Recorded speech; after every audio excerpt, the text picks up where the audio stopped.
Well, I'll go ahead and call to order the Thursday, November 14th, 2019 meeting of the Clive City Council. Will the clerk please call the roll? Mayor Cirksena. Here. Council members Klein. Here. Edwards. Here. McCoy. Here. Judkins. Here. Weaver. Here. All present and accounted for. Good to see everybody. Thank you for being with us tonight. Please stand and join me for the Pledge of Allegiance. I pledge allegiance to the flag of the United States of America and to the republic for which it stands, one nation, under God, indivisible, with liberty and justice for all.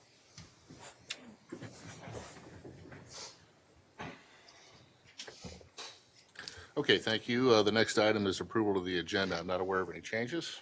Move approval. Second. Moved by, was that Eric or John? I wasn't looking. John. Moved by Eric, seconded by Ted. Further discussion? I'd like to pull,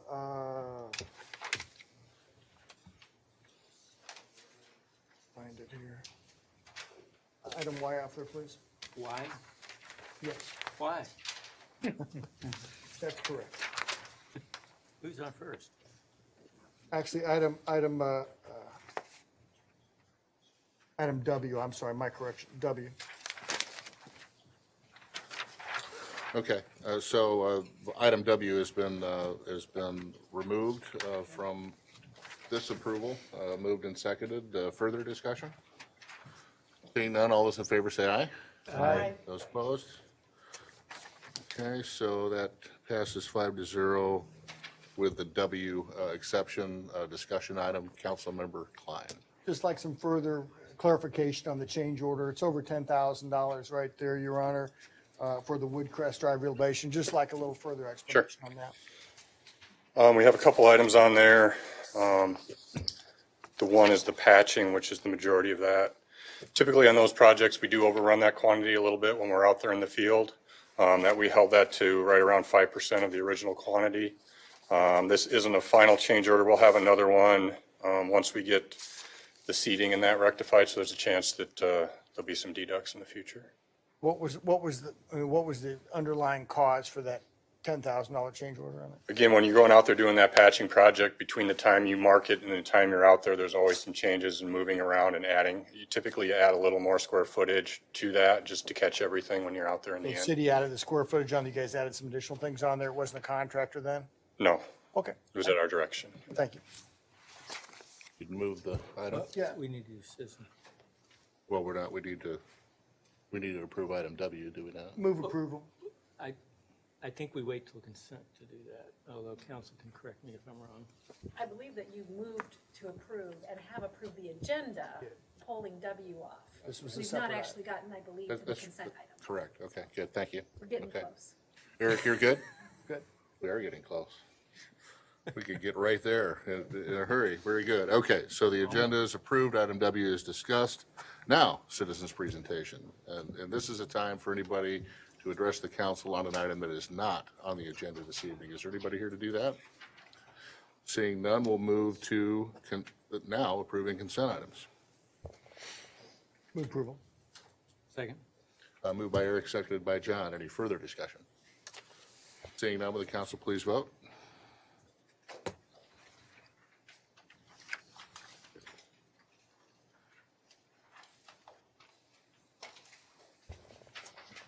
That passes 5-0. Now we need to do W. Eric? Eric, if you'd move W. Yeah, move W. Second. Moved by Eric, seconded by John for item W to approve. Any other discussion on that? Seeing none, will the council please vote?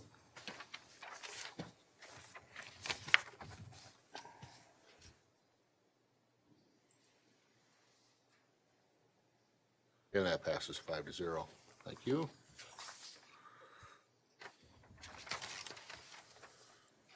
Okay, the next item is presentation. We have process improvement from Technology Services. Peter and Corey. Thank you, Mayor.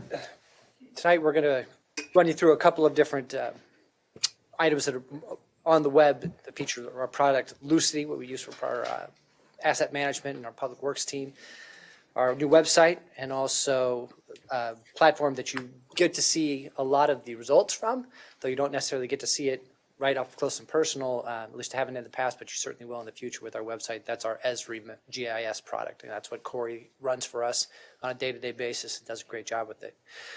The process improvement we really want to narrow in on using those tools is how we used to do pavement requests, pothole requests in the past, and how we've improved that process. So now we have a process that is timely, that is accurate, and has a public-facing component to it as well.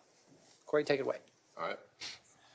So what I'm going to show you guys here is kind of the beginning to end and a quick little spiel about it. The biggest reason we use Lucity for is to just be more efficient. And one of the things we can do then is the end result we have here. I'm going to start at the end just because it's a cool way to see the process.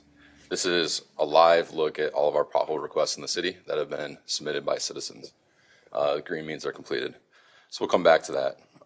So when you get a call needing to do a citizen will call you. Instead of paper, we're now digital.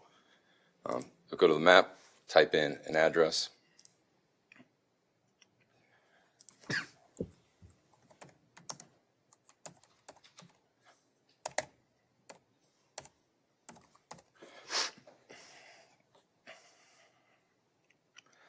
So I could submit that request right there, but the person calling said, hey, it's at the entrance of our drive.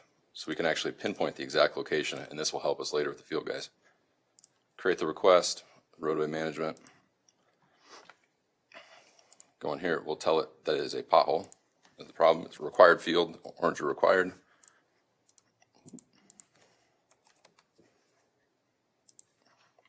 Go down, they didn't leave us a name, so sometimes our staff put in their name, or you can just make a note. One thing we really like to use is this follow-up field. If the citizen was adamant about getting called back, we select that and we always know who to call. While we're at that, what does REQST spell? What's that? Did I misspell something in there? Yeah, it looks like there's a typo on the right-hand side. REQST. Oh, yeah, request comments. Oh, there we go. That was a pre-built box. I did not build that one. So I will fix that. I will fix that. So that's our front desk staff. Whoever's answering the call submits it that way. Now this number changed to 65. So now our supervisor, he needs to deploy this out into the field. I'll refresh this. So now we have 4 requests. I'm going to look at all of our new requests because I'm going to do something with this to show how the field users do it. So now he has a crew out in the field already out there fixing potholes. So I'm going to attach it to an existing one, and I know, because I know which one it is, this one's our existing work order. I'll select it, and now it's attached to that work order. That crew now out in the field, well, first before I get to there, we had another one where this is actually a real request that our own guys are able to do. They saw an issue in the street with the iPad, they took a picture, created a request internally, all in the system without having to send emails, phone calls. So I'm going to click this one here. I'm going to review it. That's what that orange means. Here's our issue. This one here, this is not a pothole, but it's a bigger issue than a pothole. I'm going to use it as this to show how I can change that. So I'm going to change this to pothole and save and close that there. So that one went away. So the reason why I'm showing that is here's our map. When I pan it, there's our new one. That's the one I changed. That's that pothole. So now live instantly, I changed that to it's a pothole rather than the pavement blow up. And so if I actually click on it, it clicks the work order segments as well. So there's that new request for that work to be done. The other one will show up here eventually. It will by the end. Anything new has to do with geoprocessing in the background. It takes a couple minutes. So now I'm in the field. I have a test account that I created so that way I can see exactly what the guys in the field do. Here's their work order that I was in the field working on. And then here's my request. And you know what? I don't know if I signed that one to that request. I did not.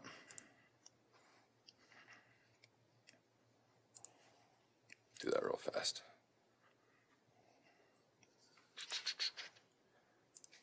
Select. There we go.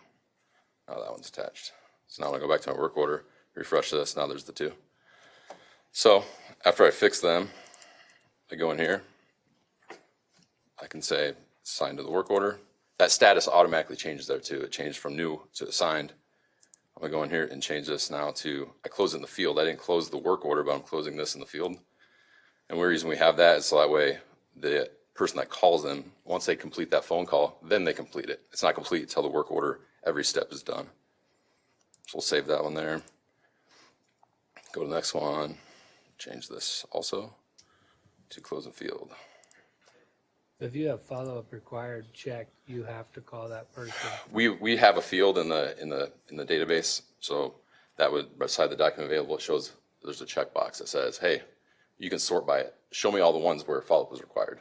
Then you can call through them. So So you can't close the job until you called that. we could probably set it that way. We don't right now. Yep.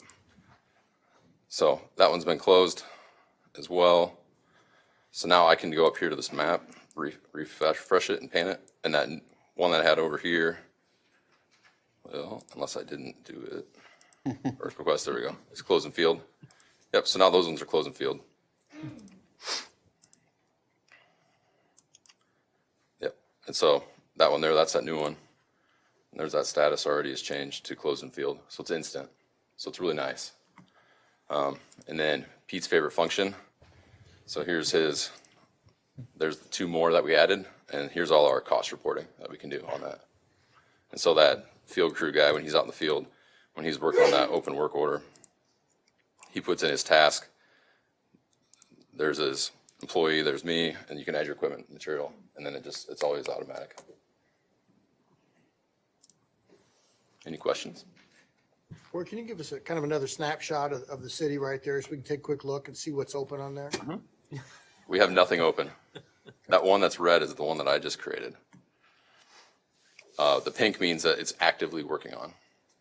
So it's an active street segment. Would you go west a little bit to Summit Drive between 149th and 150th? I was going to help you out on that one, Corey, before it was said, but You knew it was coming. Yep. I don't see any pink on that one. but the resident could go and add it, right?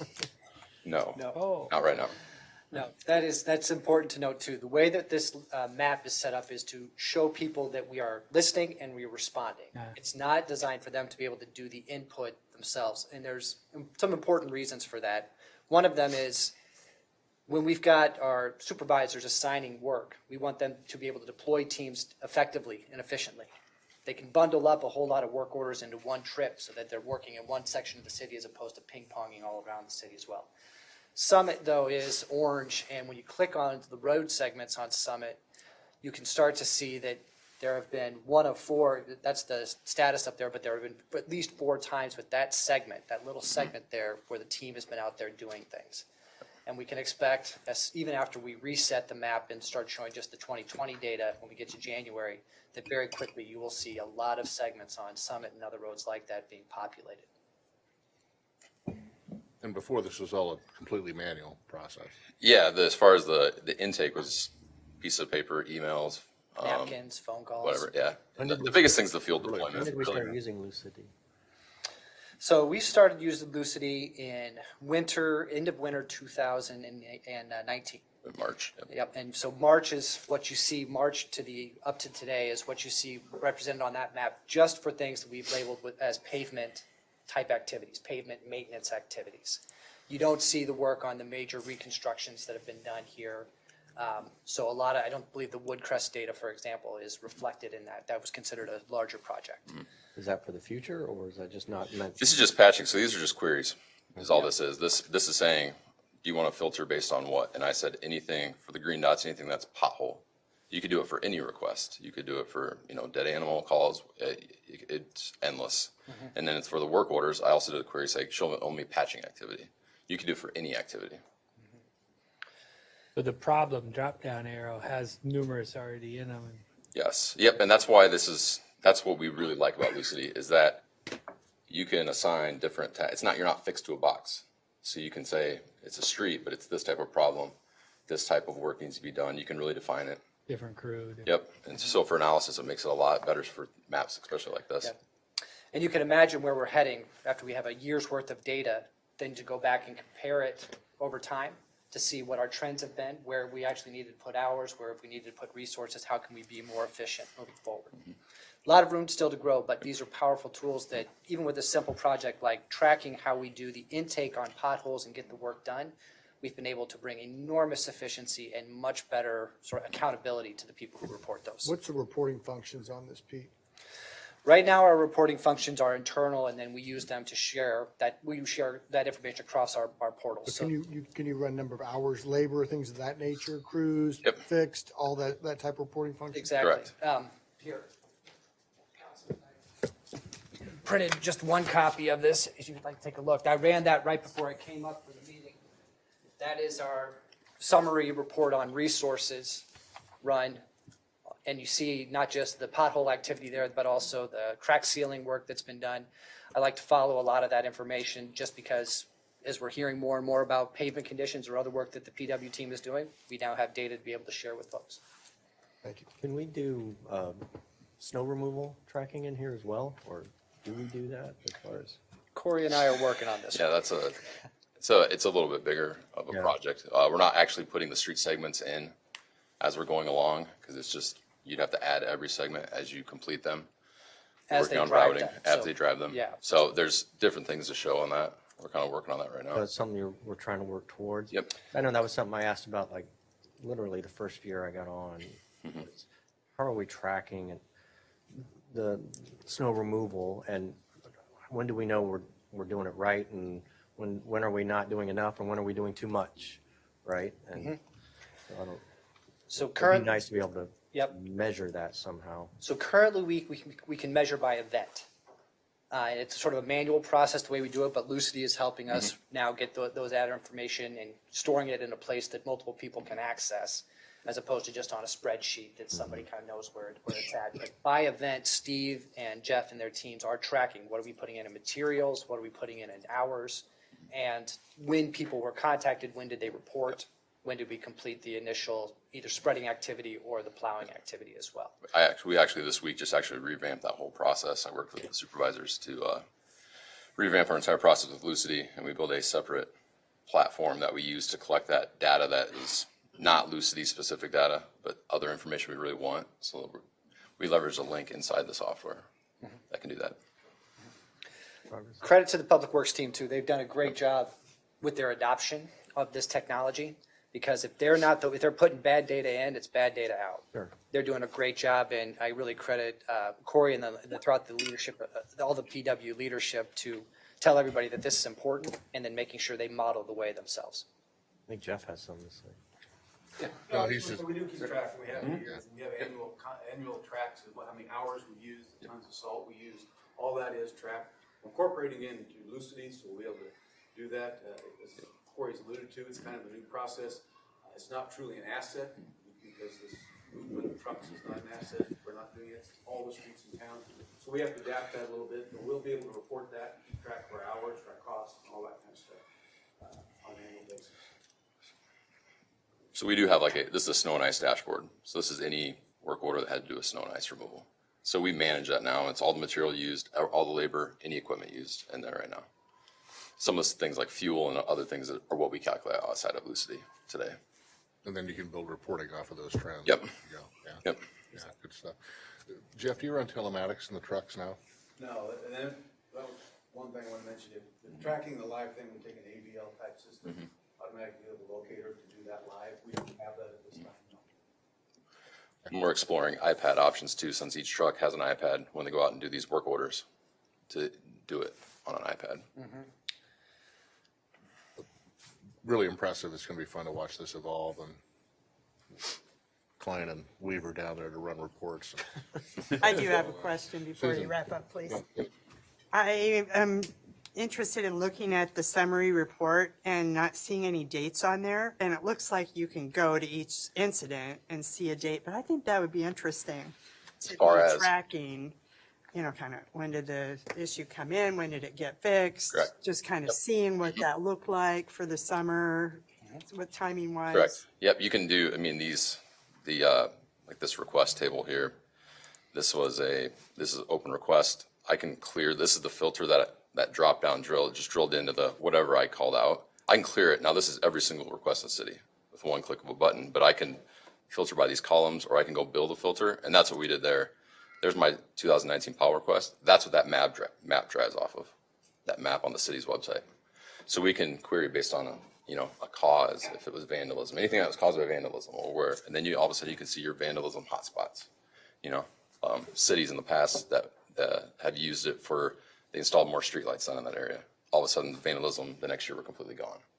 So, You could show, to Susan's point, you could show how many days it took on average to. From the request. Request to the end Yeah. to fix a issue, whatever the issue was. Correct. So you had Quarry and potholes, it averaged 3 days from that request, or vandalism. correct. Or just address an issue.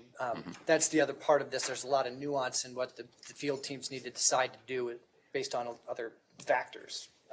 And so every time we provide these kinds of reports, and right now we can create dashboards for a number of folks, and we're happy to talk with council about the best way for all of you to get that in a way that's really consumable.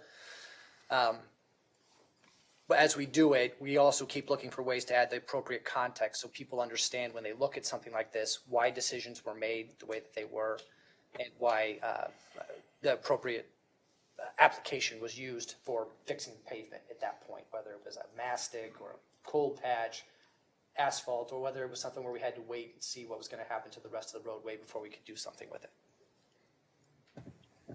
Other comments, questions? Great job, guys. Looking forward to tracking this one with you. Thank you. Very much. Okay, good. We're going to move to action items now. We have 3 public hearings this evening. The first one is regarding the Meredith Stormwater Sewer Project. Matthew, was the public notice published? Yes, Your Honor, it was published October 28th, 2019 in the Des Moines Register.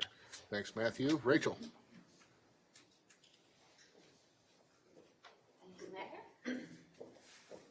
So I'll just give you a quick overview of what this project is, if we can get the camera. Oh. Cool. Okay, so we, staff has constructed and graded the Meredith wetland. And just as a reminder, we got a couple different grants from that, from IDOLS and the Nature Conservancy. So staff did all of this grading right here. This is Little Walnut Creek, and we've got Alice's Road here. What we need to do now is install some storm sewer to help both drain, catch the ditch flow that we've rerouted around this area. And then this is also going to give us the ability to completely drain down that wetland, for maintenance, dredging, if we lose plants when we try to establish that and that kind of thing. So that went out for bid. We received bids last week. We received 6. Vanderpool Construction was the low bid. We've worked with them before, most recently on the Douglas Water Main project. So we would recommend award to Vanderpool Construction. Do you guys have any questions? Questions, council? Move to close public hearing. Second. Moved by Eric, seconded by Ted to close public hearing. Before we do, is there anybody here to speak on this item? Seeing none, will the council please vote?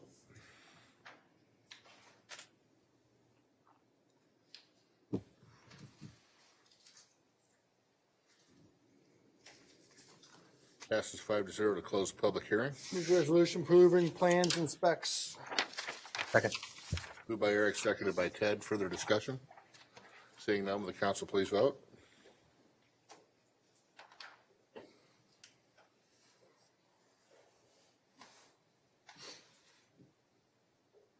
Passes 5-0. Move the receipt of bids. Second.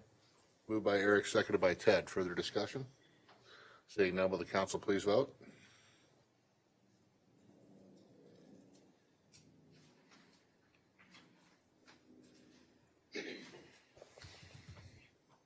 Passes 5-0. Move the resolution awarding the contract to the low bidder, Vanderpool Construction, for $58,450. Second. Moved by Eric, seconded by Ted. Further discussion? Seeing none, will the council please vote?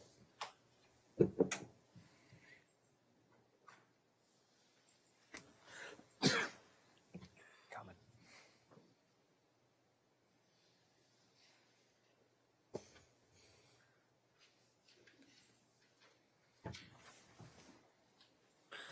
Item passes 5-0. Thank you, Rachel. Thank you. Okay, our next public hearing is regarding the 2019-2020 sanitary sewer lining program. Matthew, do we publish appropriate public notice? Yes, Your Honor, it was posted October 28th, 2019 in the Des Moines Register. Thank you, Matthew. Jeff?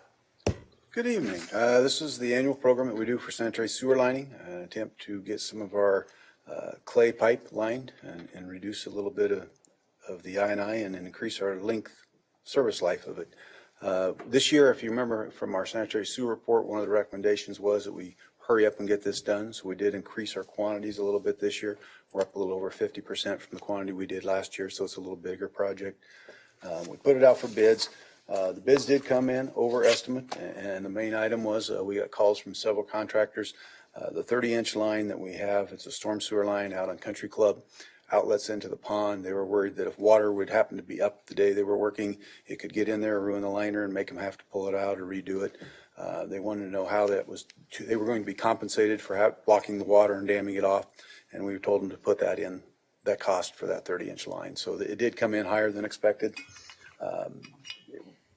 Overall, though, the prices were fairly consistent other than that one item there. And we haven't done 30-inch before, so it was kind of a guess and a little bit of research on where that was going to come in anyway. So opportunity for us to get quite a bit of clay pipe lined and fix this problem with the storm sewer out on Country Club.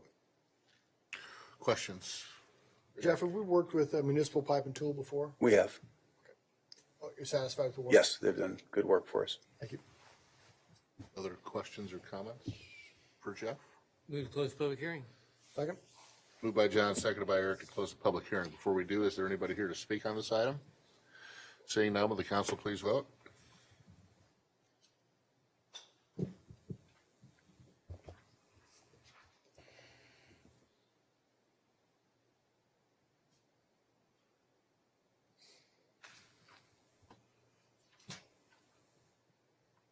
Passes 5-0 to close the public hearing. Move the resolution approving plans and specs. Second? Moved by John, seconded by Ted. Further discussion? Seeing none, will the council please vote?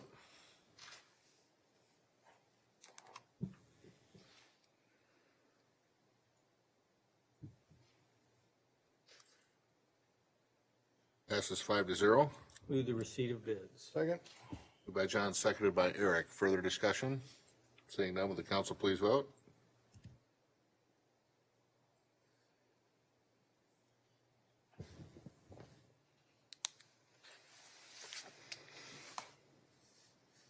Item passes 5-0.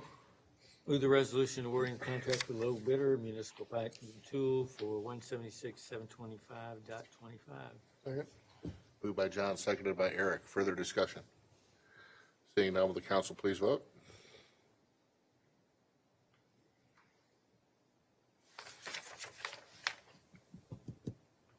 And that passes 5-0. Thank you, Jeff. All right, our third public hearing is regarding asbestos abatement at 7827 and 7811 University Boulevard. Matthew, did we publish appropriate public notice? Yes, Your Honor, it was published October 30th, 2019 in the Des Moines Register. Thank you, Matthew. Doug?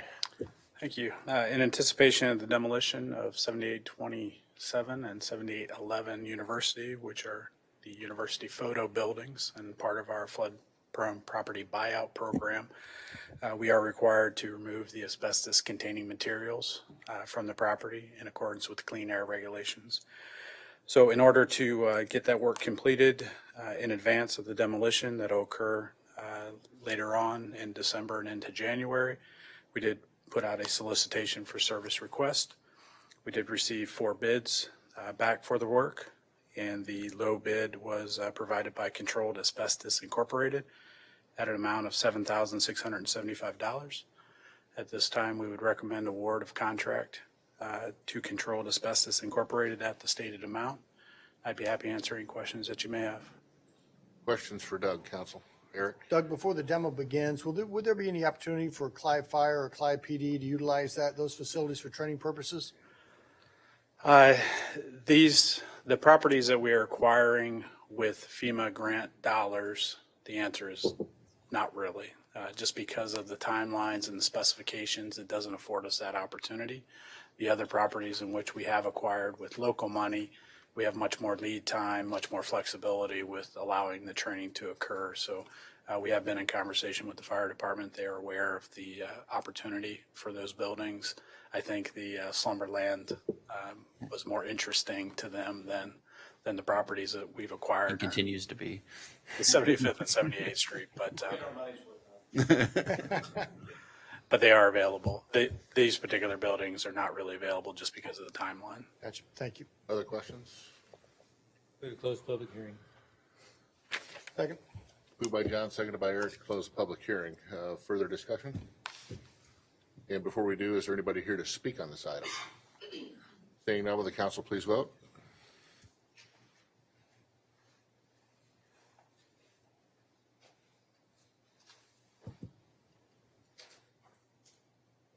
Passes 5-0 to close the public hearing.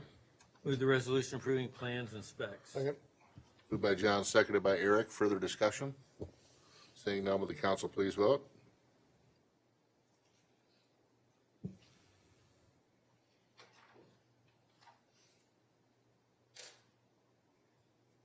Passes 5-0. Move the receipt of bids. Second. By John, seconded by Eric. Further discussion?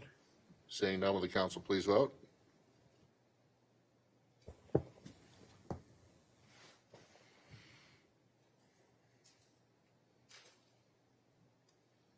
Passes 5-0. Move the resolution awarding contract to the low bidder controlled asbestos in the amount of $7,675. Second. Moved by John, seconded by Eric. Further discussion? Seeing none, will the council please vote?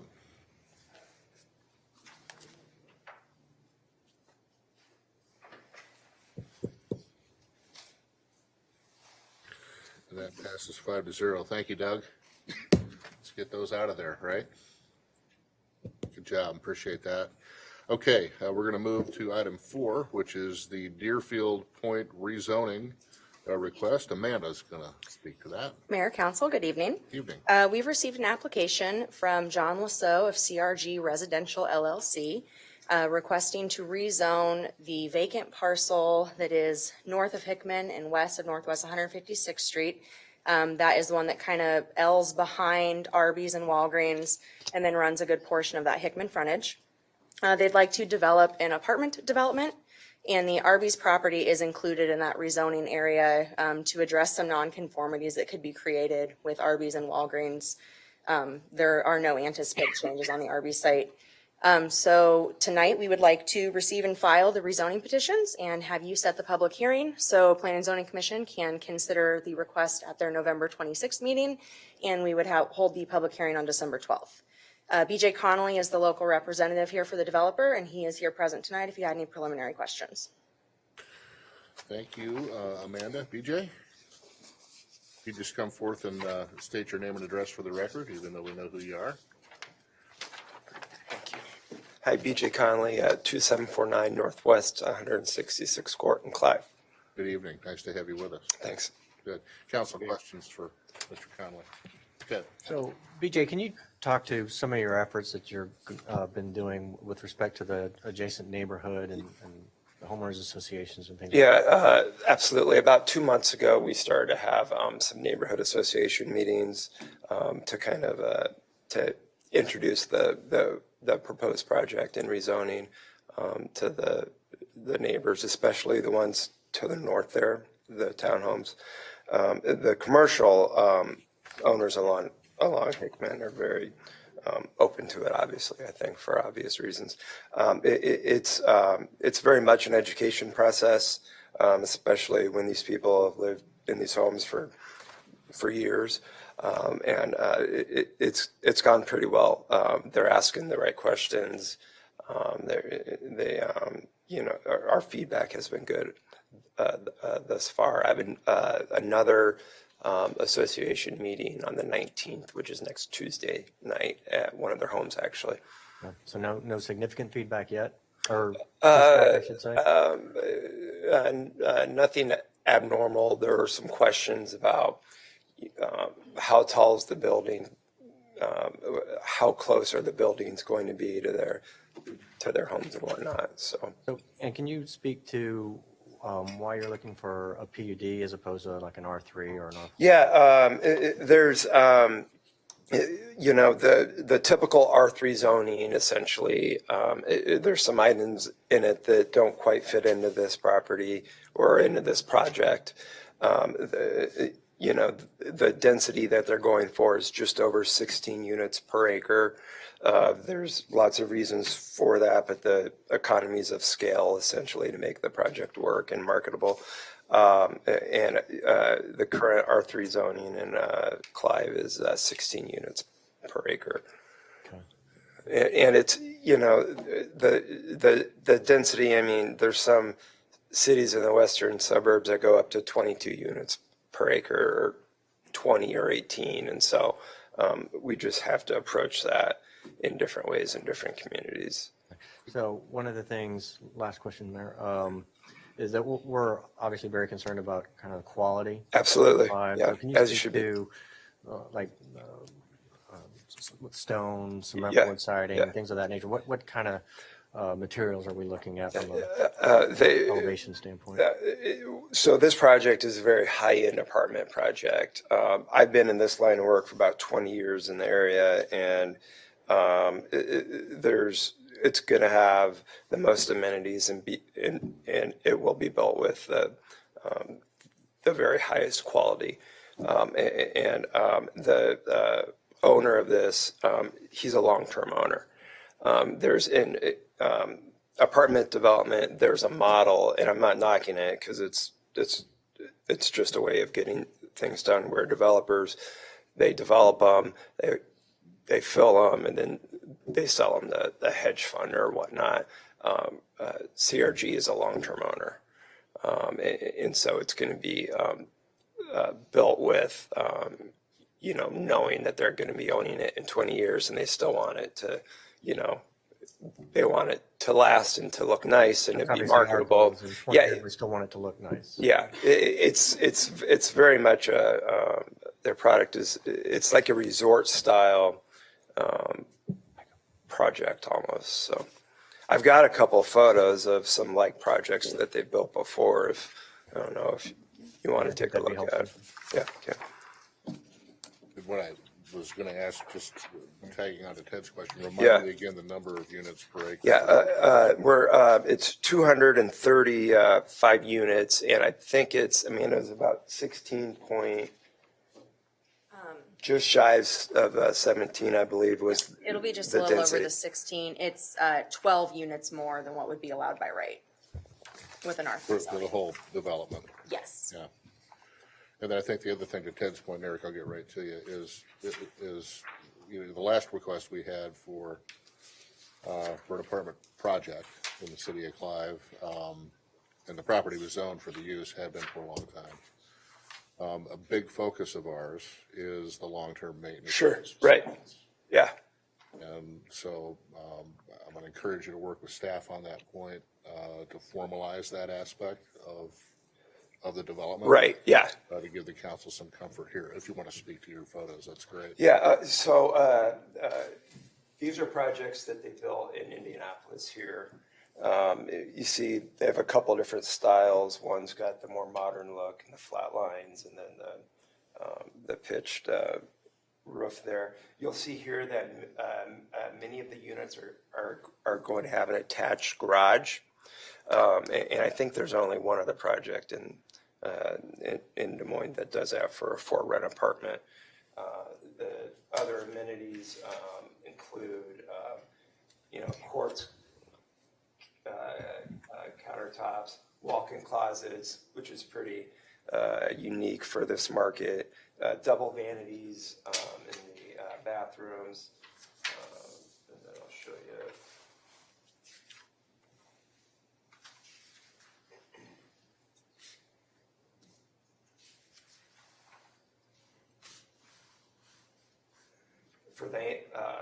For all the packages from the FedEx and the UPS, they actually have a station where you get a locker and whatnot.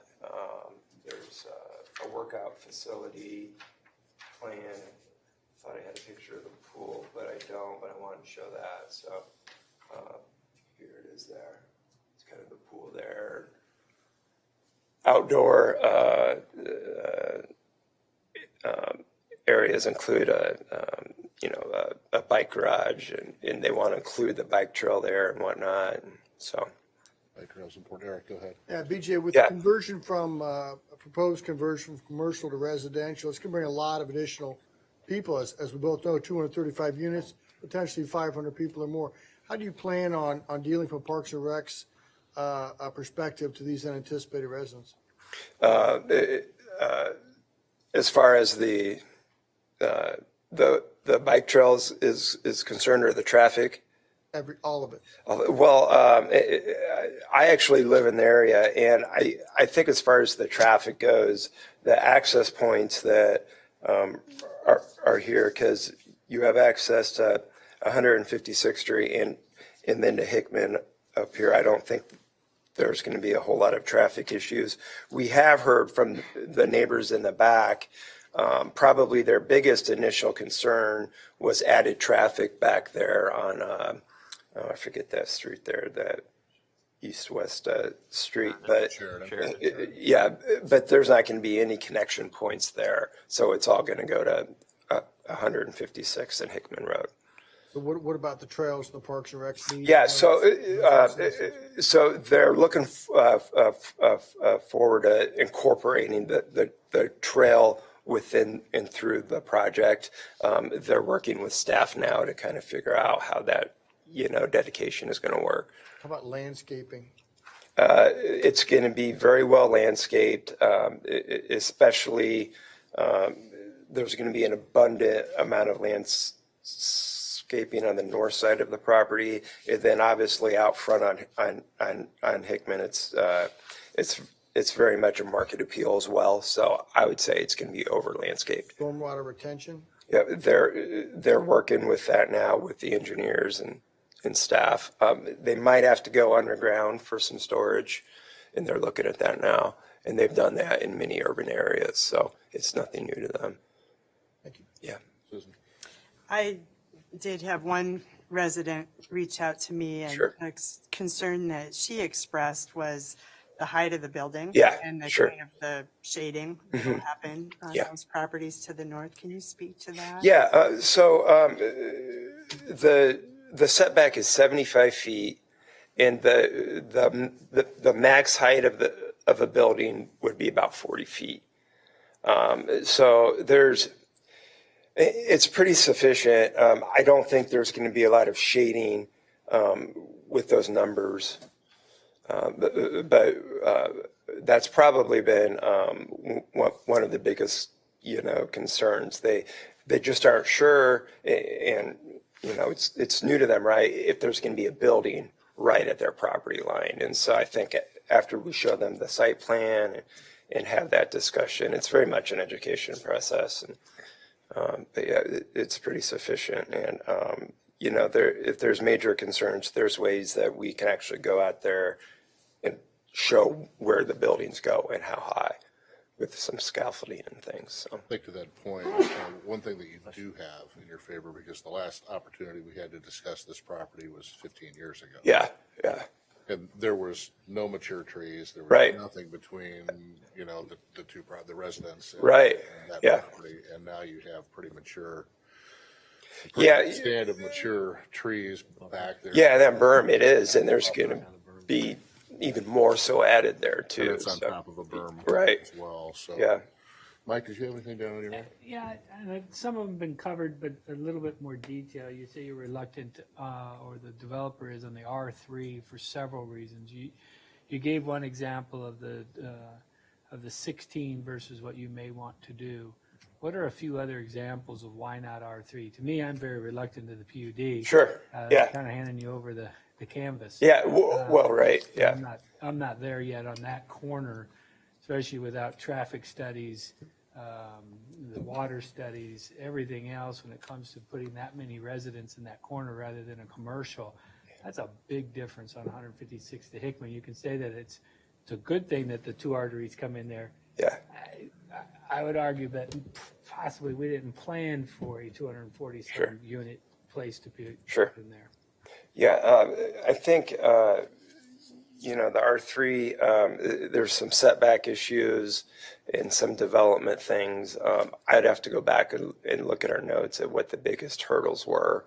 But the way that we're approaching the PUD now is that, for example, the height and the setback on the north there, it's the same as R3.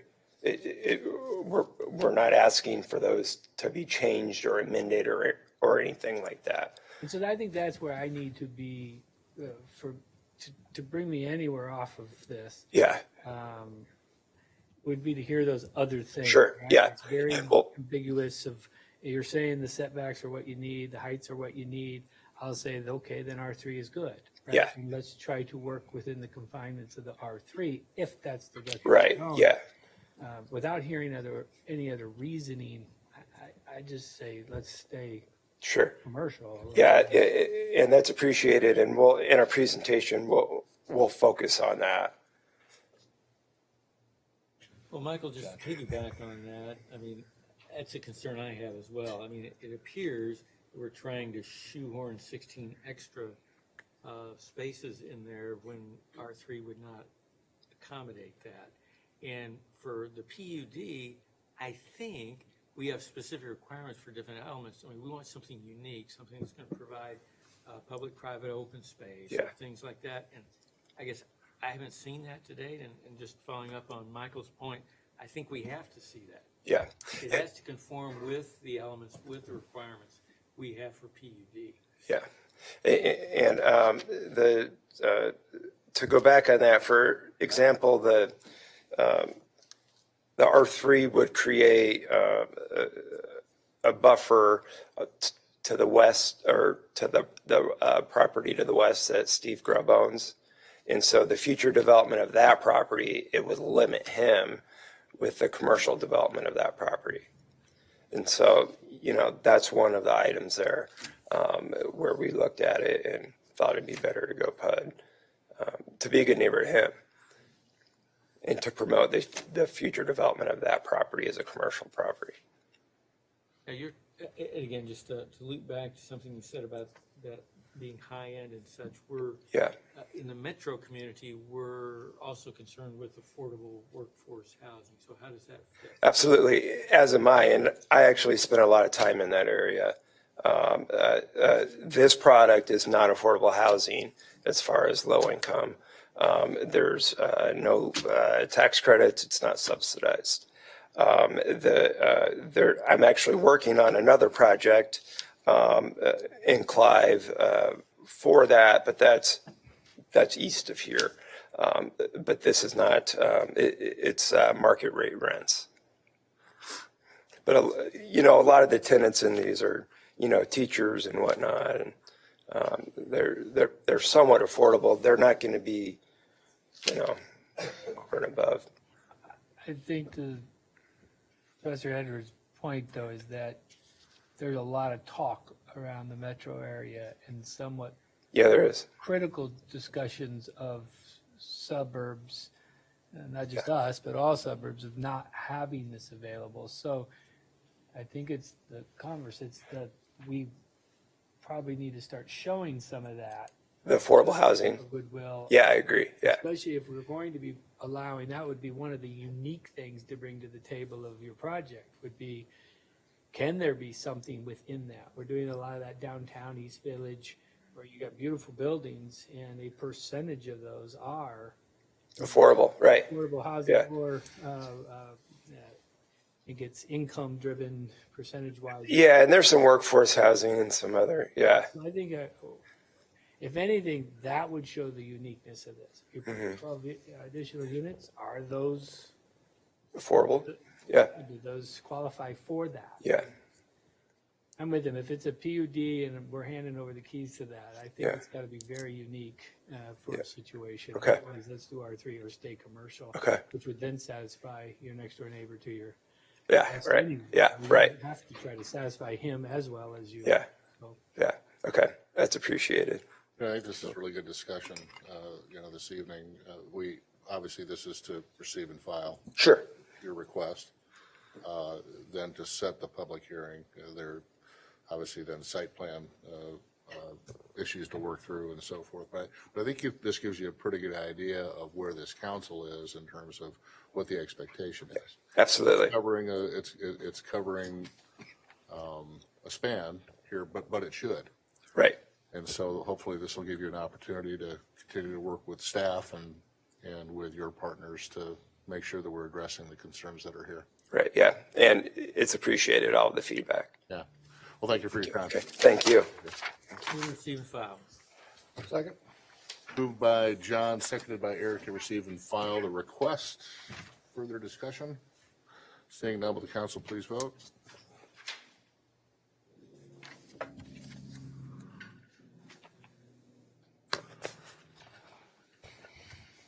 Passes 5-0. Move the resolution setting the public hearing for December the 12th at 6 p.m. Second. Moved by John, seconded by Eric. Further discussion? Seeing none, will the council please vote?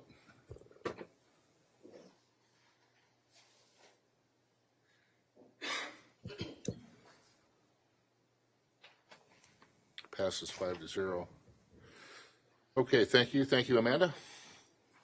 All right, we'll move to item 5, which is the site plan amendment for Smart Honda 11206 Hickman Road. And Jill, we have. Thank you, Mayor and Council. What I have for you is a site plan amendment to Smart Honda 11206 Hickman. They are looking to add a car wash on the rear of the building, so that'll be along Hickman. They're also looking to convert some of their current vehicle display area along the front of the building to customer parking. It will add 7 parking spots. They're also moving 2 ADA parking stalls up in that front area to be closer to the building and adding an additional, so there'll be 4 total ADA spots, all very close to the front door, and the 2 that they had before weren't. So that will be an improvement. They're also looking to make some minor facade updates to the building as well, along with this proposal. So they are doing some ACM and EFIS panels in the front. I have some material samples that they provided if you would like a closer look at those. It's the same color scheme as what's currently there. It's just kind of a fresh look, and they are doing some changes to that front tower. They're adding a lot more windows and 2 entrances, so it's going to serve as kind of a breezeway as you enter the building, and then a lot more light into the center space as well. They are also adding a lot of landscaping to that front area. They are taking this opportunity as well to remove 7 ash trees on the property and replacing them with honey locusts. They are also adding 7 additional trees onto the property, so that brings them into conformance for their tree counts. They are also adding some screening along 114th Street where they have current customer parking that faces 114th to satisfy that requirement as well. And they are adding a dumpster and tire enclosure along the back also that's pretty high to allow for a lot that screening along Hickman. And this proposal has been approved by Planning and Zoning, and staff has no additional recommendations. Do you have any further questions for me? Council, questions, comments for Jill? Mike? Please. So there's been some discussion in the past, whether being here or with the neighbors of this piece, up in that corner of their property, it'd be the northwest corner, I suppose, if there is such, in that little sliver. There's another car lot, and there's the adjoining tree bunch there where there's been a lot of back and forth. Is that where you're removing these trees and adding and cleaning that area up? Or? There's a couple along 114, and then let me see here. They're on your site plan. I can pull it up and show you. They're more in the southwest corner and in the northwest. And I might be confused, how I explain it might be confusing because it's just that little sliver kind of over the 111th Street side. I think Doug has probably heard about it too, but. The ash trees are, I'm trying to remember, I believe it's these 2 in the front, and then these trees along this lot. Yeah, so it is the second lot over. I thought you were talking about back here. Yeah, go to the right. Nope, keep going. Other way, I guess. You're my right. Yeah. East. Familiar with those? East side. There's historically been a little bit of a challenge with the landscaping between this property and Car City West. With elevation. The grade comes down, but there were some existing trees and questions of whose trees are they, which side of the property line are they, who's Dumping it on responsible, dumping, things of that nature. I think that's been generally resolved. In terms of what they're proposing, though, again, the work is associated mostly with what's along 114th Street. They are adding some materials to get the site into compliance, but not really having any impact to the Car City West property. So where is the car wash going? Along the rear of the building? What I thought. So is that going to be visible from Hickman? Yes, it will be visible. We requested that they use materials that are similar to the building, so it's going to match as much as possible. They need to, I can pull that material sample up for you. So currently it's CMU panels with a distinct pattern.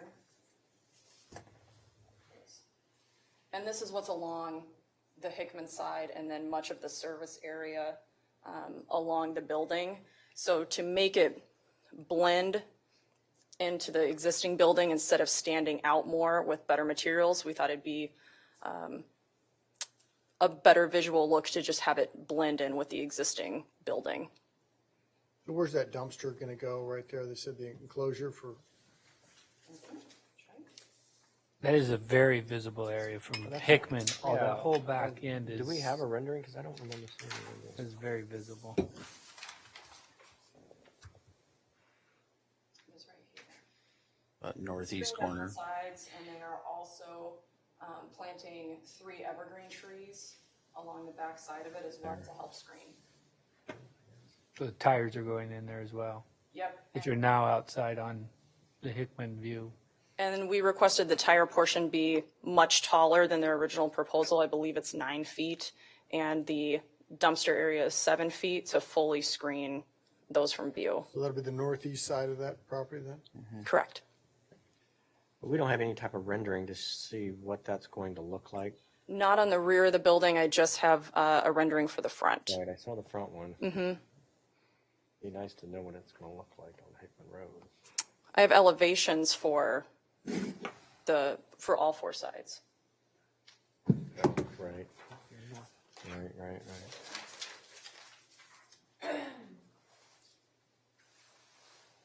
So that back is this one. And the current car wash is going to be what? I'm sorry, current car wash? Yeah, I think they have a current car wash there. Oh, I believe, do they have one inside the building? It's just Yes. Wash an bay. existing wash bay space in the back of the building. It's just a service area. It's not an actual drive-through car wash bay, which this would be more traditional of an automatic car wash rather than just a. Kind of like Subaru has or crosses. Correct. Yeah. And this isn't for customer use at all. It's just for employees. So there'll be no additional customer traffic in the back or anything that customers would have to maneuver in the back of the lot. It's just for employees. And they are installing a kiosk there as well, so no one could just come in and drive through either. Is this approved by P&Z then? Yes. Were they any notes or concerns regarding this? No. They did ask about the materials as well on the back of the building and explained the same thing, that we're just hoping that addition to blend into the current facade that's there instead of trying to make it, with adding additional materials that are of a higher quality, it could just stand out more.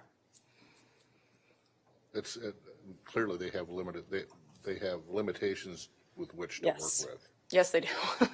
So these folks are trying to make enhancements to the facility, I think. I like the enhancements. I like the increased trees they're putting in. I like the fact they're proactive on the ash trees right there and dealing with that. They are replacing those, right? Yes. Yes, okay, you probably said. Yep, with honey locust. John, did you have something? I did. I wanted to approve the site plan amendment. It's been moved by John, seconded by Eric. Is there further discussion?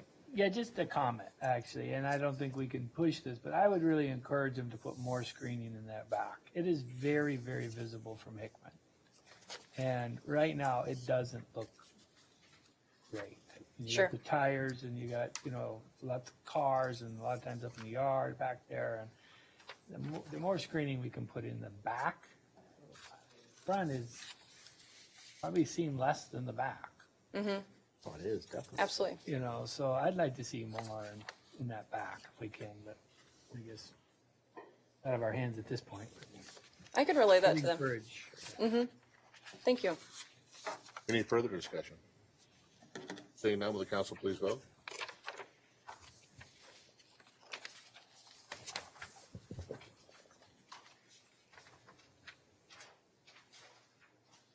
Item passes 5-0. Thank you, Jill. Okay, we'll move to item number 6, which is a consideration of proposed ordinance number 1083, amending provisions pertaining to solid waste hauling. Matthew is on the case. Before you tonight, Mayor, Council, we have a proposed amendment to eliminate some unneeded processes that we have in our code currently. Any questions? I'll move on. Specifically, at one point in time, there was a useful tool in our ordinance to license waste haulers. You can imagine a time when we had multiple waste haulers coming through the residential areas in Clive removing waste. That tool was a license that we issued to those waste haulers. Currently, per our ordinance, we only have one waste hauler coming into Clive, somebody you're probably familiar with. We do currently license that waste hauler, but the license is really just kind of irrelevant because we have a negotiated contract with that waste hauler. So that being the case, it really is kind of an unneeded section in our ordinance that becomes a point of bickering between some businesses who are trying to eliminate their competition. If you can imagine some of the businesses that are out there where they're kind of the one-off businesses that come into a residential area, haul away garbage from your garage. They're wanting us to enforce this section of our code on their competition to try to eliminate their competition, and it's really just creating busy work for us. Well, I would move that the rule requiring that an ordinance be considered and voted on for passage at 2 council meetings prior to this meeting be suspended with regards to ordinance number 1083. Impressive. Second. It's been moved by John, seconded by Ted to suspend the rules. Is there any discussion? Okay. Seeing none, will the council please vote? Is that one?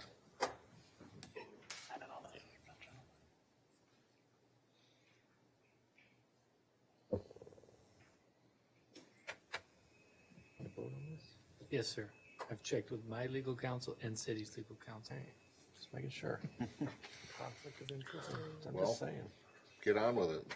Who hasn't voted yet? Oh, sorry. I thought I touched it. Very aggressive. Sorry about that. Passes 5-0 to suspend the rules. Well, I would move that ordinance number 1083 be considered placed on its passage and adopted. Second. Moved by John, seconded by Ted. Further discussion? Seeing none, will the council please vote?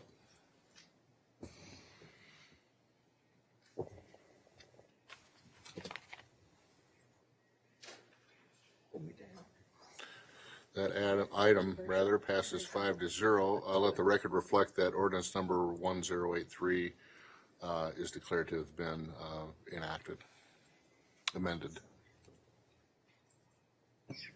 Okay, thank you, Matthew. Appreciate that. Tried to move you along there fairly quickly. Yeah, we're here to help. Yes. Maybe another time.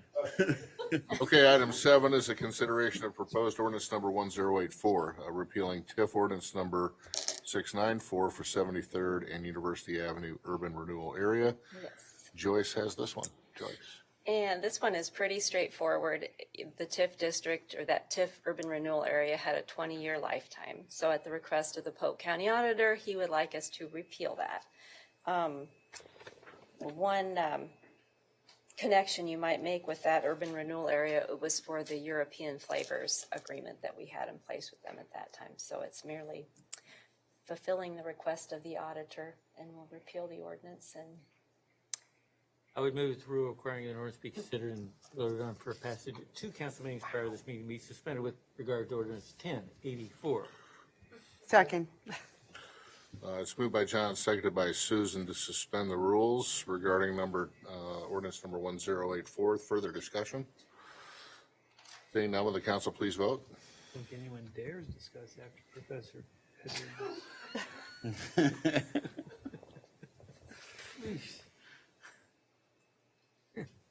That passes 5-0. Do you want to take this, 694. Michael? I'm scared. You can do it. This is the last one. Move Nice. that ordinance number 1084 be considered for the third time, placed upon its passage and adopted. Second. Moved by Michael, seconded by Susan. Further discussion? Seeing none, will the council please vote?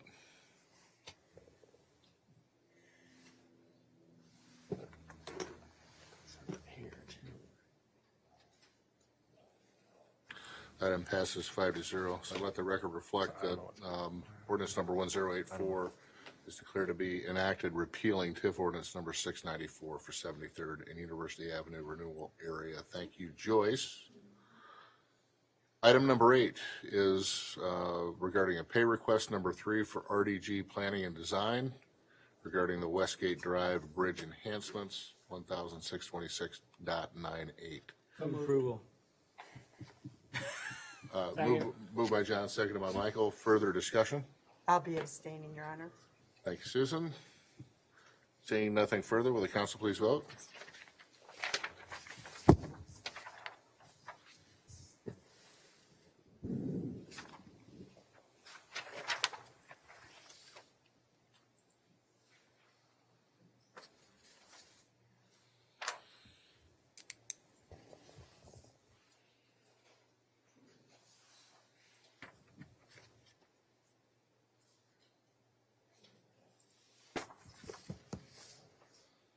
Item passes with 4 in favor and 1 abstention.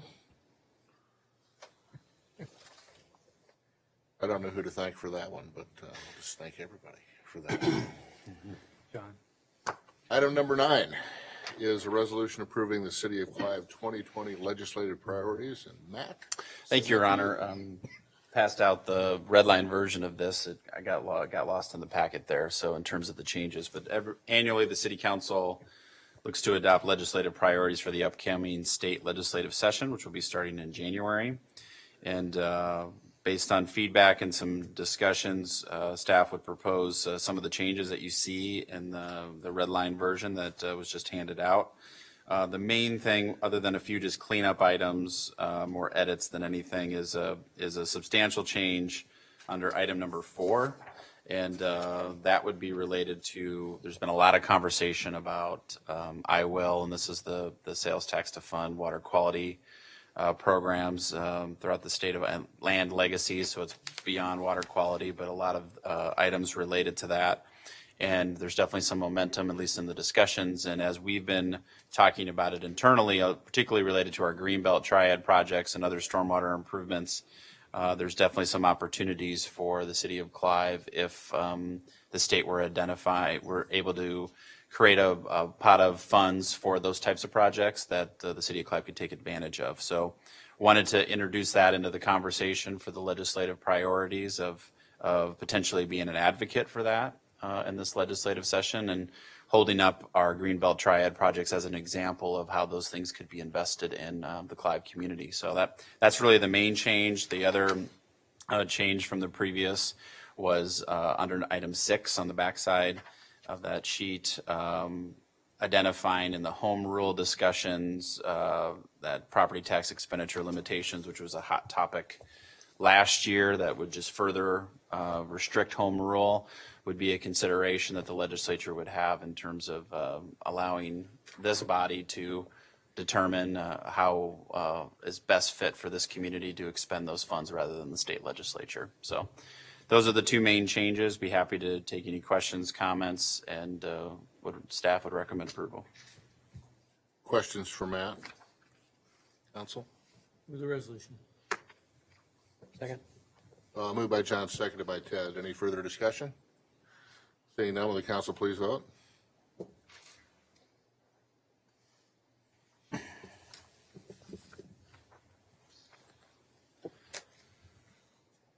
That passes 5-0. Thanks for your work there, Matt. Okay, we'll move to discussion items now. The first and only discussion item is the Northwest 114th Traffic Engineering Study presentation. Matt. Thank you, Your Honor. I'll start this off and then introduce Andy from HR Green to run through the presentation. As a part of the Clark Street and 114th Street project, there was a traffic study that was done for the whole area. And we pulled the Clark Street discussion forward, knowing that we had a reconstruction project that was ready to get going here in 2020, and then we would follow up with the 114th Street portion. Again, as a part of the modeling work that HR Green has done here, is we wanted to see how 114th Street and Clark can interact with each other and the impacts. We were comfortable that there was going to be limited impact to Clark, and so we walked a little slower on the 114th Street portion, knowing we needed Clark was the priority to get done. So we wanted to cycle back with the council on the 114th Street study, and then have Andy kind of walk through the factors that were taken into account of existing condition, but also understanding that we have some infill left to have happen in this corridor and potential redevelopment down the line. To also look at what development impacts could have on that street, and then also using the MPO traffic modeling of future traffic increases. And so wanted to have Andy kind of walk through that and what they found out in their analysis. All right. Thank you, Matt. Thank you, Mayor. Thank you, Council. Again, my name is Andy Swisher. I'm Senior Traffic Engineer with HR Green. Matt did a very good job of kind of queuing this up. I've just got a few slides to run through, and then take whatever questions you may have. As was indicated, we advanced the Clark Street portion of this study so that project could move forward through a design process. And then we're coming here tonight to talk more specifically about the Northwest 114th Street corridor piece of the study. This map shows the overall kind of study area with the green or yellow circles, whatever you guys may see there on the screen, indicating areas where we collected traffic data. And so we collected a pretty significant amount of information around in the study area. Again, part of the study task, we were collecting count data. We were completing traffic forecasts, and as was indicated, we took into consideration the MPO's travel demand model to incorporate into those traffic forecasts.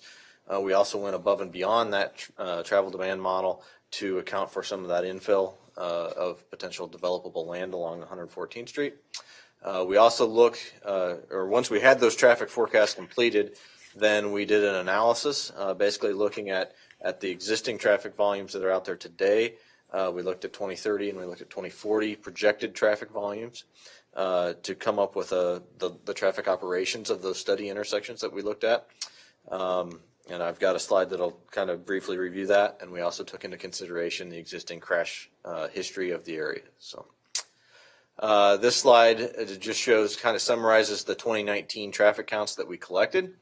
Some of the red circles that are out there just indicate some of those kind of daily level volumes along the corridor.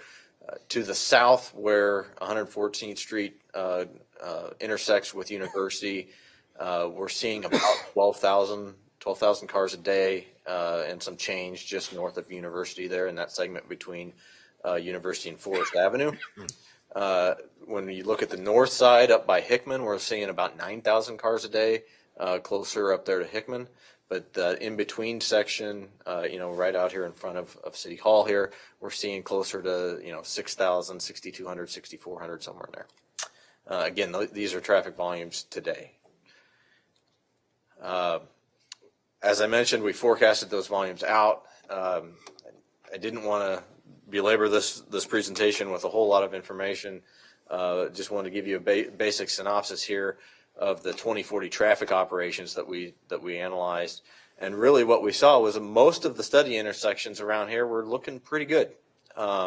Really the issues, as you can probably expect, came up at the 114th Street and University Avenue intersection, where we saw some poor levels of service there, and also to the north at the Hickman Road intersection on the north end. But really, the intersections in between there, we were seeing acceptable levels of operation clear out into that 2040 timeframe, and that's including the additional traffic that we kind of added on to it to account for that infill. From a crash history perspective, throughout the entire corridor, there were a significant amount of crashes. But when you look at where those are located at, University Avenue intersection, there's 85 crashes over the last 5 years at that intersection. That's a lot of crashes. Hickman Road intersection, 39 crashes at that intersection. That accounted for a lot of the crashes within that corridor. The next highest intersection was the Forest Avenue intersection at 7, and then there were 11 other crashes throughout the corridor that were spread out at various places. Was there a common denominator in these crashes on any of those intersections? I would say the common denominator at the University Avenue is really just the level of congestion. So you're seeing a lot of the rear end type. Yeah. And we've got a lot of that information detailed out in the final report as well, so that the staff has that. Red light cameras won't help with that, John. You go historically on that, so you build it out to 2040. I'd be interested in see those numbers of traffic counts from, I think we did a significant study in 2012, 2013. 2013. I mean, It was pretty flat. I'd be interested to see the numbers from then to now to see if that projection was where we thought we'd be today, and then what the growth is. And then I guess that's one question. The second question would be, we keep hearing about the change in vehicles or what might be to come. How do you factor that in? And if you believe some things you're reading, we're not going to have the vehicles we have today, and Right. Okay, those are very good and interesting questions. Getting to the traffic forecast and the level of traffic forecast, I would say that even the forecast that we did for this study are relatively flat. When you look at the travel demand model from the MPO, the projected growth in this area or along 114th Street is pretty low. We're talking, maybe 1% annual growth through here. That was one of the reasons we wanted to take a look at, if we take into consideration that growth rate that's in the travel demand model, but then in addition to that, filter in some additional growth with some potential infill development. So we tried to go above and beyond what was in the travel demand model with that traffic forecast. That being said, we're still, even with the analysis that we're doing, we're still saying that the 2-lane section that's out there in front of City Hall is sufficient through the 2040 forecast year. but does that match up with the study? I'm more interested because we're predicting, right? We're predicting. But if we go back to the 2012, we're not predicting now. Because now we look at that study and was that prediction right? Correct? And so we could look back and say, are we even predicting correctly? I don't have that information at my fingertips, so I really can't answer that question specifically. Follow up on that one. Yeah, but the Snyder study that we did. Yeah, a number of years ago. Right. Yeah, we could definitely follow up on that. Conclusions were the same. They were. Yeah. That it was more about the intersections and even I would, if you flip back to the university or back to your the 2040 traffic ops, even if you look at the university and 114th intersection, the problem side is actually the West Des Moines side. It's actually where you see the red. The red that you see there, even in 2040, is that 50th, that northbound movement at peak. That is where the majority of the congestion is at. It's actually not coming from our side in terms of the southbound. And part of that is sometimes it can be perceived that we have that there, but with those two signals being very close.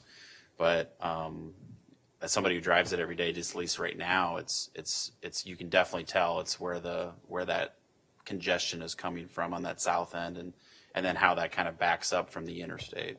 Right. On occasion, depending on what's happening on the interstate, can really mess up what happens at this intersection. Wasn't that 2012 study done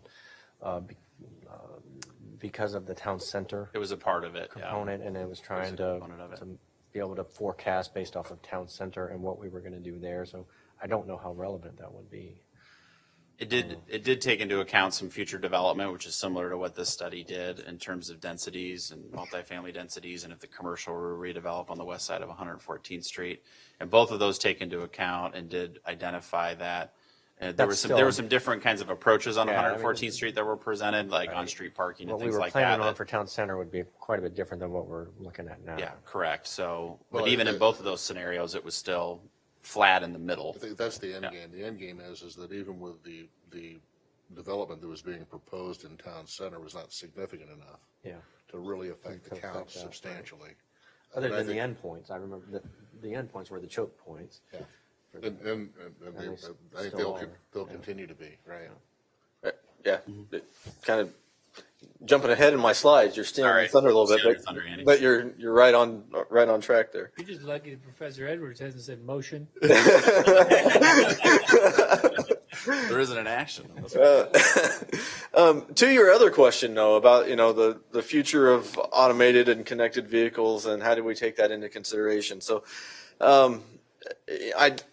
I'm very heavily involved in a lot of professional societies, and so this is a hot topic in a lot of those professional societies. And we hear a lot of, especially like 3-4 years ago, we were hearing it. Hey, this technology is coming. It's going to be on our roadways in 5 years, and you guys are going to have to deal with it. And you were hearing even from the automotive manufacturers that, we're working on this. We have a goal of trying to be out in 2021. All of that is getting dialed back now.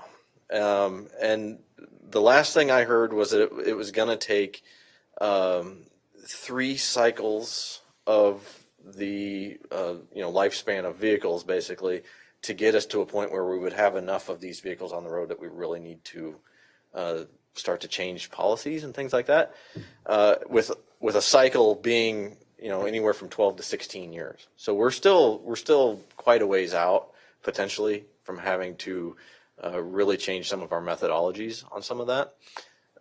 It's good to be aware of all that, but right now it's still a pretty gray area. So I think they're scrambling just to cover, moving to hybrid and electric. Right. For EPA purposes, as opposed to just purely autonomous vehicles. Right. Autonomous is a nice to have, not a must have. The EPA stuff is a must have. And so that's coming. There's a lot of technology. I mean, we can go on and on. We're kind of getting off topic, but there's a lot of technology out there that there will be improvements in connected vehicle infrastructure, I think, before we see that full autonomous. Yeah. So being able to pass that signal indication onto your vehicle, before you get to that intersection, to know, am I going to arrive on the red or am I going to arrive on the green? That talking between the infrastructure that's at the intersection and your car. Moving on through this. Again, we kind of talk. Technology that's talking about keep people from running red lights.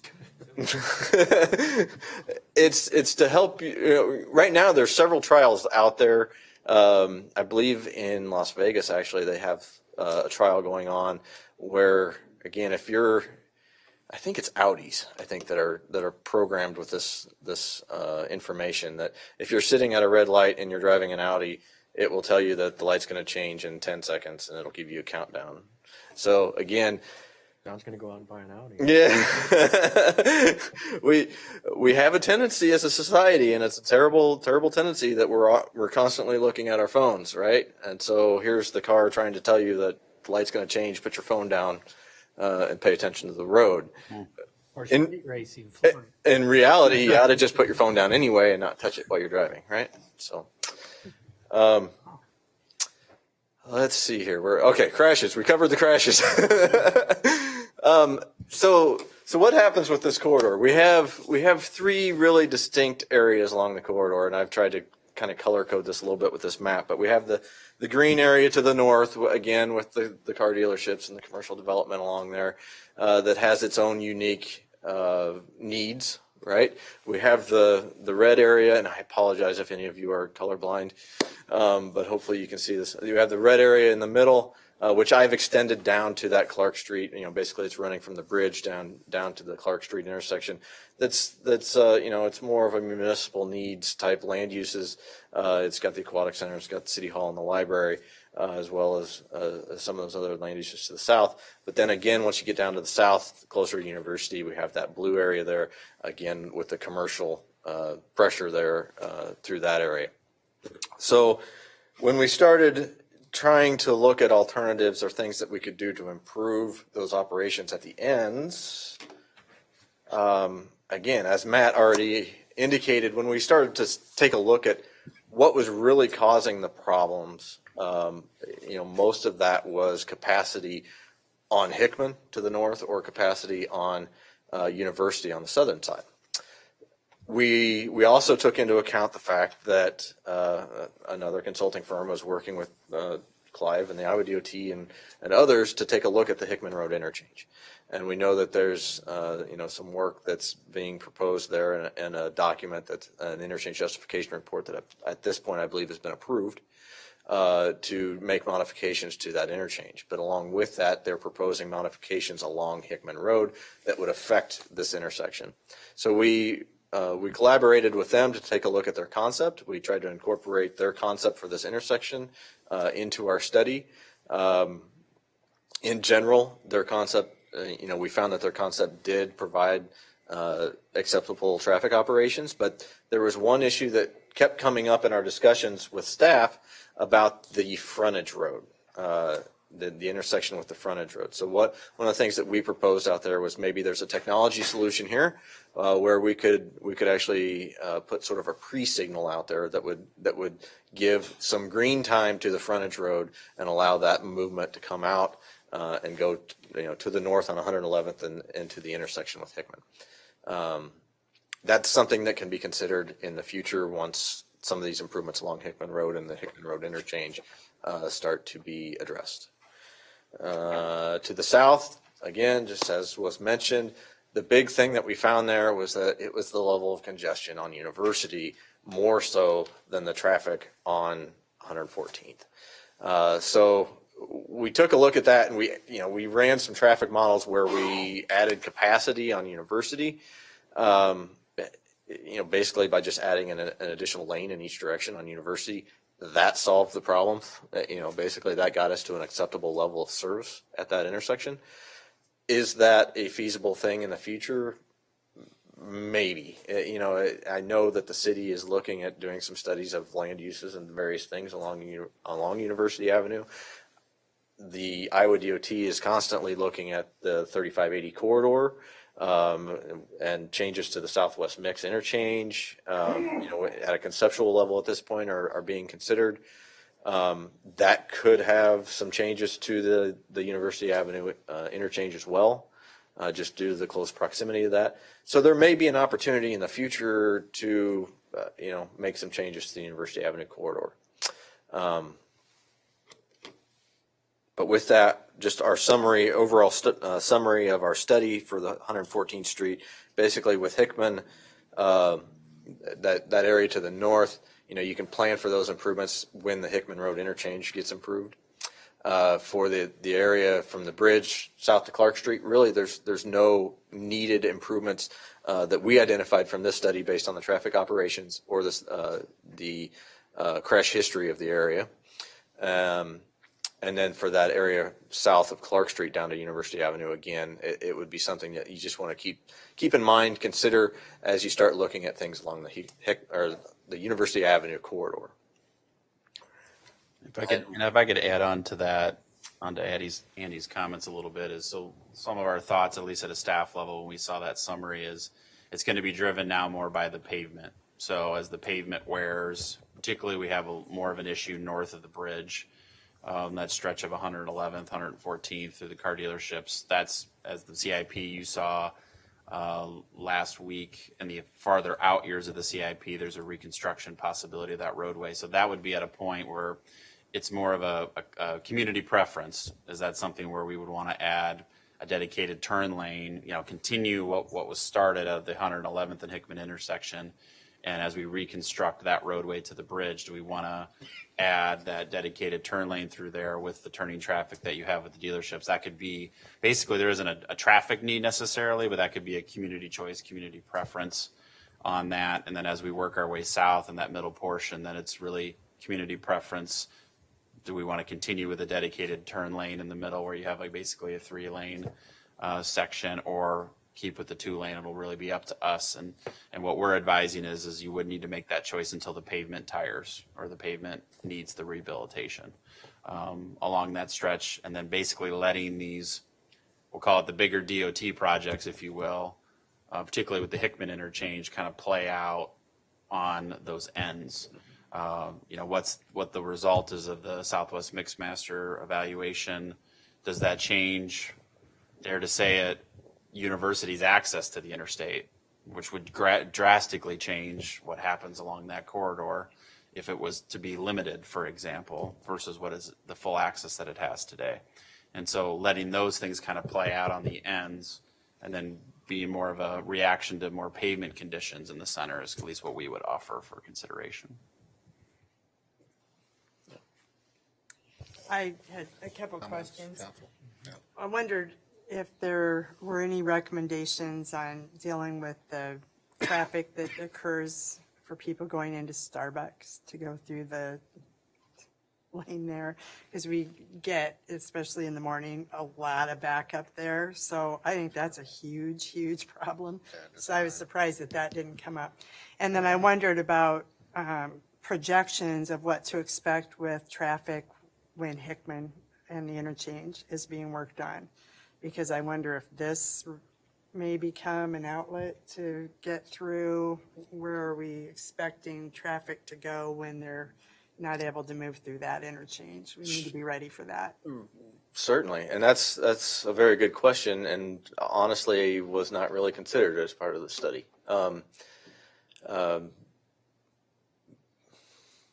That could be something that we could follow up along with Snyder, who did the Hickman Road interchange as well. It might be a good question to ask them as well. But I mean, just speaking anecdotally, I think it's a good question. Would your volumes on 114th Street increase during that construction period? Well, there's a chance, yeah. To what level would it increase? I would hate to venture a guess at this point. With regards to the Starbucks, I know that was a question or a topic that was brought up. But I think the bigger topic that kept coming up was that issue of the frontage road, and providing access out of that frontage road, because with the cars that were backing up, especially during the PM peak hour, from the Hickman intersection south, the queue was building south and it was blocking access to that frontage road. So we put a little more emphasis on that. I hate to say that there's not a whole lot we can do about the internal circulation of that Starbucks at this point, other than, looking for ways to circle traffic around there even more, but I don't know how you would do that. So the fact that they're spilling out onto 111th at that point is unfortunate, but I don't know that there's much that I can recommend to do about that. I know when that development, I know Doug has referenced this in the past, when that development was done, I think we tried to get the drive-through about as far away as we could to create as long of a queue as we could. I think some of it's also a function of education, of finding a way to advise drivers to not block a main road when it's backed up. And I also have noticed that sometimes people forget that there is a middle lane there. And so when they try to turn in, they will stay in the main travel lane and then stay there when there's actually a turn lane for them to sit in. That causes the confusion as that curve starts, right, with it being so close. But it is difficult because we do not have a circulation solution more than what was developed when it was created. Right. It makes it difficult. It does. Go ahead, Chad. As we go east on University, we have apparently the opposite phenomena. You were talking about adding lanes on our end. Windsor Heights, and then Des Moines already has Oh, narrowed it, gone the opposite direction. right. So, thoughts? Yeah, so there's we like 3 lanes. Traffic engineers like 3 lanes better than 4 a lot of the times because of the safety benefits that a 3-lane section will give you over a 4-lane section. With a 4-lane section, you get a lot of vehicle occlusion issues. Not being, if you're waiting in one lane, waiting to turn left, you may not see that other car in the second lane. The 3-lane section allows for what we call the pace car effect. So you get a more, one car's driving the speed limit and everybody behind them is going to drive the speed limit too. They don't have a choice. So we like that from a traffic engineering perspective. And typically what we look at is if that daily volume on the segment is less than 17,000 cars a day, and then there's some considerations to that peak hour volume and how high that peak hour volume is, directionality. So in those segments to the east of you, I think that works. When you're this close to the interstate and you got that much traffic, it's just too much volume in this area. So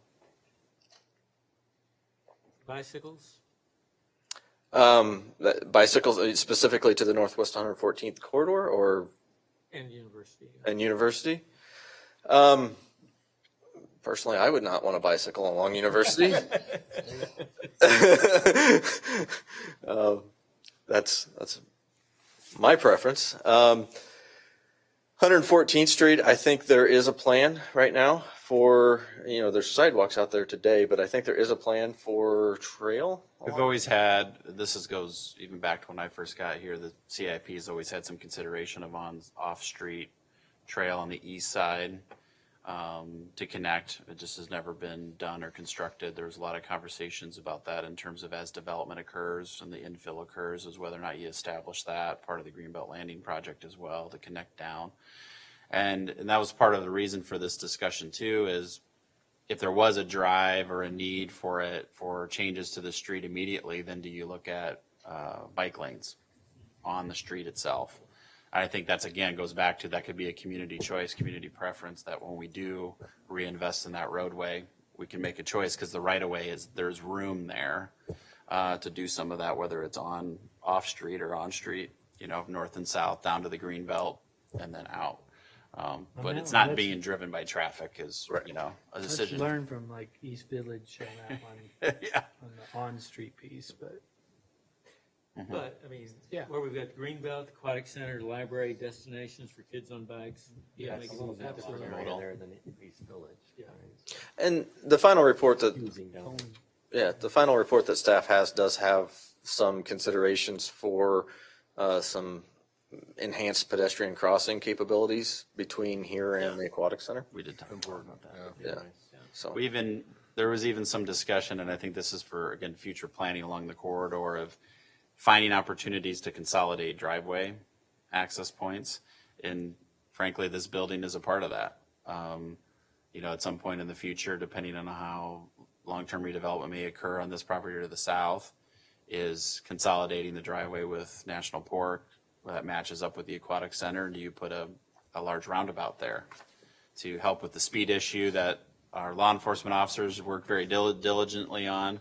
And the middle stretch of the corridor, which is 25 versus the 35 on the ends. And could you do some consolidation of driveways if we ever would have the Iowa Pork border, the parcel in between redevelop, matching up something with campus in terms of then restricting some of the driveways there? That's also stuff that can be thought of as we do development, and then you can have maybe better pedestrian crossing sections where maybe if you do have a roundabout or a small signal or RPPBs like we've used started to use and kind of testing out at Canary Park. Could there be key locations where you do that, particularly between the library and the Aquatic Center? Part of the Greenbelt Landing project too is enhancing the underbridge crossing that we have right here, because it's not as noticeable as it is that it could be. And that was also a big discussion of Greenbelt Landing, is how we make that a better connection from the main trail. So there's a lot of other pieces that can be incorporated with future development and other projects that we've at least discussed at a staff level. Andy, thank you. Thank you. Covered a lot of ground here, and appreciate your feedback and results, and we'll continue to take a look at these things. So right. appreciate your time. Thank you. Thank you. Okay, we're going to move to reports now. Pete, we'll start with you. Thank you, Your Honor. Quickly, in the first quarter of 2020, we will be back in the field with our partners from the National Research Service with the National Community Survey. This is what we use for our citizen satisfaction survey, have for a number of years now. We are also looking at some additional opportunities that are presented to us because that company has merged with another company that does more digital type polling and does it more on, if you want to, not on the big paper, heavy, huge battery of questions, but does smaller set of questions and really focuses on digital while still getting representative samples if you want to go down that path and confirming that participants live in Clive. So we continue to investigate those options. I had my second conversation with that team, and I would expect that in February or March, but more likely February, we will be in the field with those mailed surveys to participants all across the city. Nothing Questions on that? Ted, nothing from you? Nothing tonight. Eric? Nothing? Jen? We had our Metro Advisory Council meeting this week, and we had a presentation from the Executive Director of Metro Waste Authority that was very well received, talking about the MRF that's coming down the pike, answered a lot of questions, and I think it was very, very helpful, so I just wanted to give props to the Executive Director for that. His assistant who put all the presentation together. Yes. Well, she made him look good, that's all I can say. That's good. Secondly, I wanted to congratulate and recognize Lieutenant Colonel Stanger for her recognition in the paper this week, the Business Record, for her work on Haven, the honoring American veterans in extreme need. It was a very nice write-up, giving her a lot of kudos for her hard work in lobbying and getting that legislation passed. Congratulations and thank you. Yeah. Echo that. Thank you, Christine.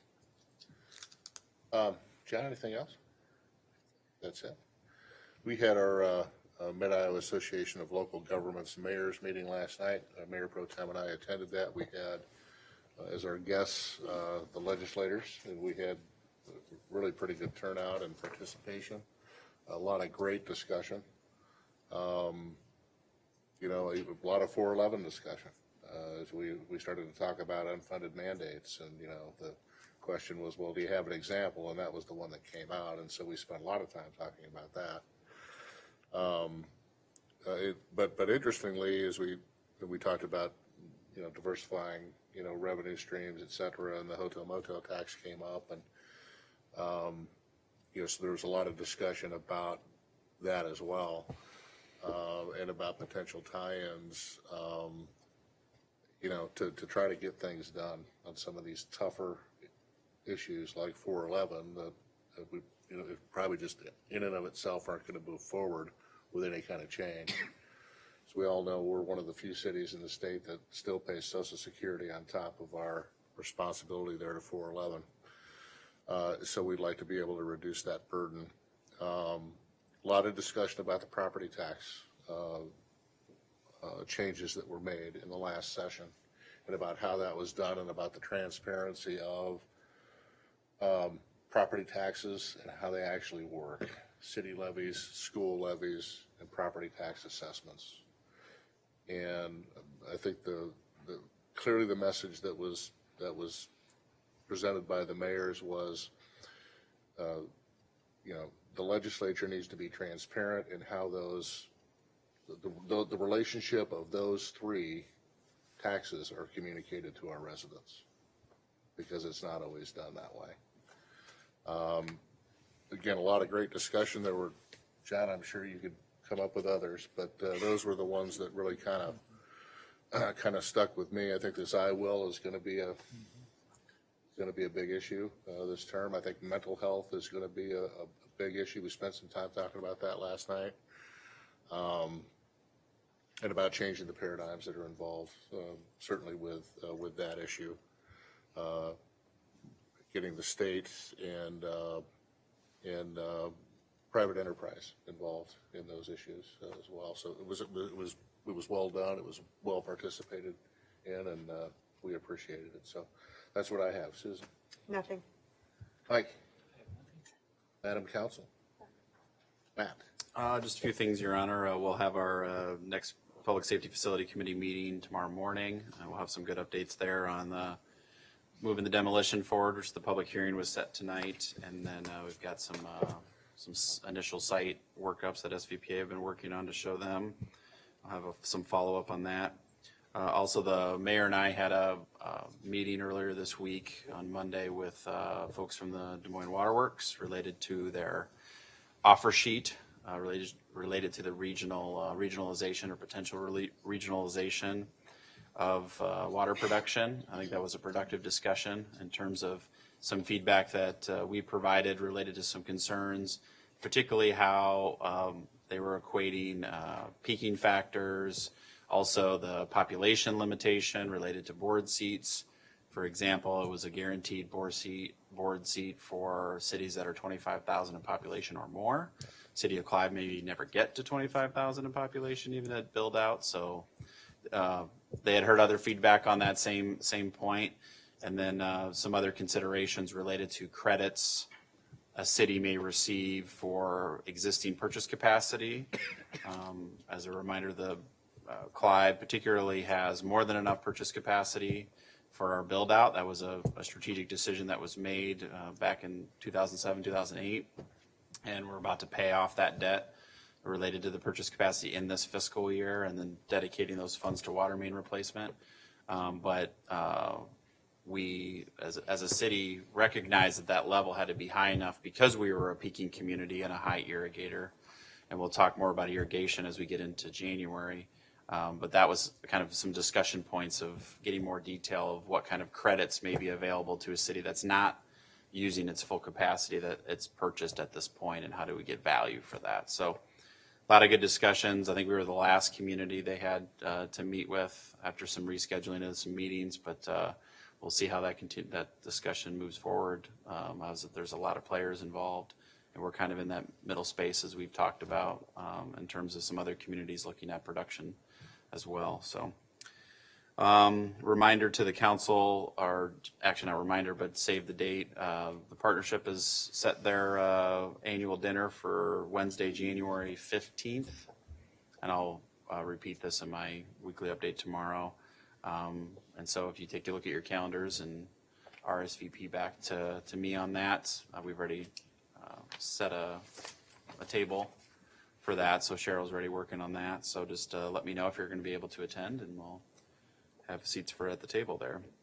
Lastly, I wanted to mention, so I've mentioned this before, and Denny mentioned this previously, your staff, the City of Clive staff, is very generous when it comes to United Way every year, and we do a set of presentations, and we got the wrap-up of the campaign here recently, and on a kind of a per employee or per capita basis, we're one of the largest giving cities out of city staffs in the metro area, and that continued this year, where it was about $9,400 previously, and we've now hit the $10,000 mark on that. So very proud of the staff in terms of their support for the community, and as I've shared with them in presentations, we have over 3,000 residents annually that utilize United Way supported services in one way or another.